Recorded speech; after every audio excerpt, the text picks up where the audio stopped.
Sindaco Truzzu, l'area di Via San Paolo sgomberata dopo poche ore incendio, un maxi incendio e distruzione.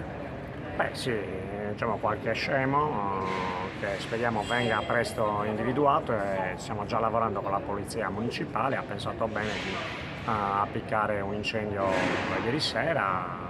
Per fortuna l'incendio è stato sostanzialmente domato e si sta lavorando per cercare ovviamente di caratterizzare, ripristinare i luoghi e creare meno difficoltà possibili a chi vive in quella zona. Ripeto, ovviamente l'obiettivo è individuare questi 4 scemi che si sono resi protagonisti di questa ignobile azione. Un'ignobile azione, Sindaco Truzzu, c'era già la telecamera attiva, come avete detto ieri? Noi abbiamo posizionato delle telecamere, speriamo ovviamente che ci possano aiutare a individuare gli eventuali responsabili. Ovviamente sotto questo punto di vista le indagini vengono coordinate dalla Polizia Municipale e si sta già lavorando. Lì il progetto è un parco urbano.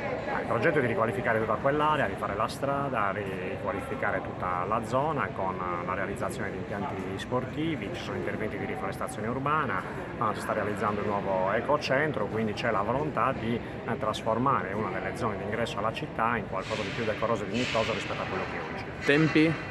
I tempi sul progetto complessivo della riqualificazione oggi è difficile dirli, anche in considerazione del fatto che l'incendio cambia anche l'attività di bonifica che deve essere fatta in quell'area. Il costo è sempre quello, 1,3 milioni.